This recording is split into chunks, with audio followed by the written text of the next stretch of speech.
Well, hello there people from the internet, and welcome back to another video. And today we're talking about a new game called Hell Let Loose. Now, if you haven't heard anything about this game, on paper, Hell Let Loose, it's a realistic multiplayer World War II combined arms first-person shooter of open battles up to 100 players with infantry, tanks, artillery, and a shifting front line. Well, that all sounds nice and good. You're thinking, what about the map size? How big is it? Well, it's 4 square kilometers. Now, before we get into anything else, now let's just go back a step. This is in the alpha stages, and there's not going to be basically 90% of what I've just said. So the only thing is basically you have your roles, which is your classes, your rifleman, your assault, your medic, your officer and that, but there's no vehicles, there's no artillery, there's no tanks, no recons. I've not seen any of that yet. So I played, I don't know, about 6-7 rounds of it. And I gotta say, I was pleasantly surprised. I mean, the FPS is quite nice. I mean, it works around 50, 60 frames. You do get the odd dip here and there, but I mean, that's to be expected for an alpha game.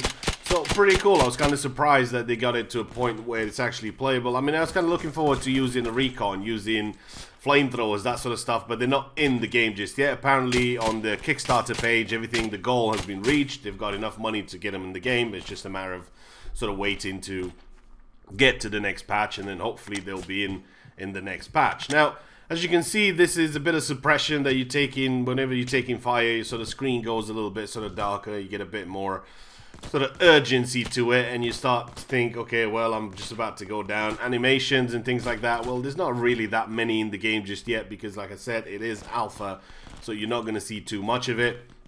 Obviously, the easiest way for me to, well, the nearest thing for me to give you an example to what this game is like, if you want to sort of just give you a bit of context, it's basically Squad. If you look at Squad, I mean, both started in sort of Project Reality. That's kind of the granddaddy of them all. They're both on the Unreal Engine, and it's kind of the same thing when you need fobs, you need flags, you need rally points, you need that sort of stuff to be placed down in order for you to advance on the line, and then you don't have to respawn back at base anymore. You can respawn on an FOB or something like that, and then you can keep on pushing, and eventually you'll take as many objectives as possible and then push the enemy out, and you've won the game. Now, overall, I do see quite an ambitious list of things here that they want to actually do. So, well, I'm just going to go through a couple of it. Remaining goals, they have another map. They have scout vehicles. They also have deployable flak cannons, winter uniforms for both Germans and the American forces, flamethrower tank variant. They have civilian vehicles. They have German early war Ostfront German forces, Russian forces, British forces, Canadian, Japanese. That's going to be including the Pacific theaters of war and all that sort of stuff. And I think that'd be pretty cool if you get to see and you get to play all those. I mean, that would be pretty sweet. And as for completed goals, you have deployable mortars, foy map, flamethrowers, forest map, light tanks, Utah beach map, mobile artillery map, another map. Then you also have armored recovery vehicles, and then Saint Mare map and deployable anti-personnel minefields. All in all, they've got plenty of features that are coming up in the next couple of weeks, next couple of months. I mean, there's plenty of things that they've listed out that are already done. It's just a matter of you waiting for the patch and waiting for that thing to be uploaded, and you'll be able to use and abuse some of the new features that they're going to be bringing in. Now, there is, like I said, a couple of bugs. It's early days for the game. You'll be able to follow somebody else's comms. You can sort of voice over a couple of servers, which is going to be fairly confusing. I've done that myself, and I went to an objective, and then I realized, hold on, there's nobody there. And then somebody said, well, remember that somebody can talk through other servers. Okay, well, that should be an easy fix. Next thing, I kind of want that thing off the screen to go away, all that green stuff, all that chat that's going on. There's no way for me to disable that. Another thing is, there's going to be a big problem for a lot of people that sort of want to get into an alpha, want to get into a beta, is you won't be able to tell who's your teammate and who's friend or who's foe. Because past 100 meters, 60 meters, 100, 150, your name tag will not render. And you'll not be able to see if that's going to be an enemy or a foe. Now, I know somebody that's been playing the game for a couple of weeks, you'll be able to tell because you can tell that his uniform's sort of a bit darker. You can tell by the sort of shape of it or something like that. You will be able to tell if you played the game obviously a bit longer. But for somebody that comes in sort of new, and this is a realistic World War II sort of shooter, you will be able to shoot your teammates, and you will shoot your teammates in the back plenty of times. They need to do something about that so you know who you're shooting at, who's friend and who's foe.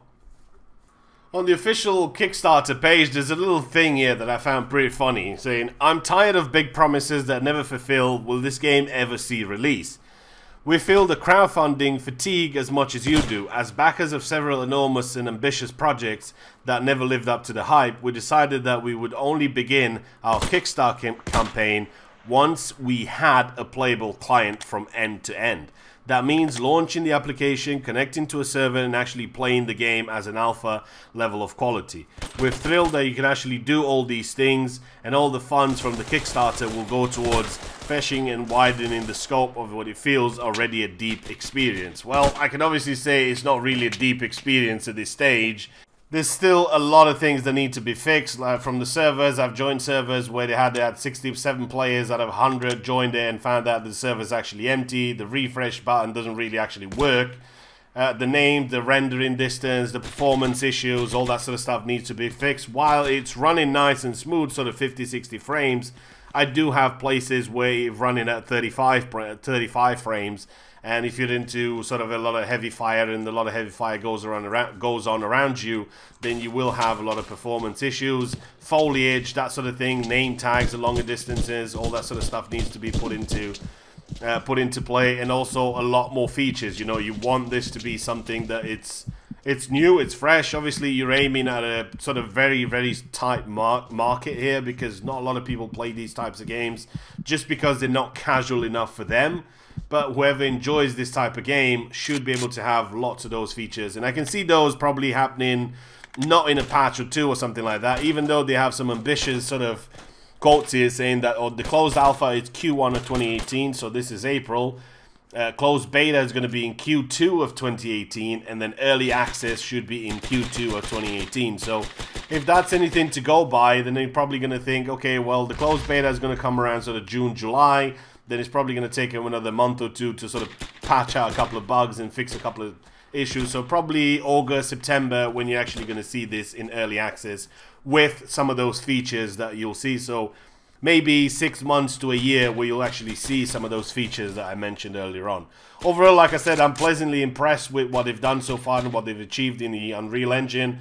I really hope they keep on getting the updates out there, they keep doing all that sort of stuff. I'll definitely be checking the game out when it gets to the beta. As it is so far, there's just not enough content to keep me going, not enough to keep me interested in it whatsoever. But I'll definitely be coming back and checking out the beta and see how that's like. That's it for me for today. Hopefully you guys have enjoyed the video. If you're actually interested in the game or anything like that, it's available on Steam for you to buy for 30 bucks. Give it a thumbs up, post a comment, and I'll see you guys in the next one.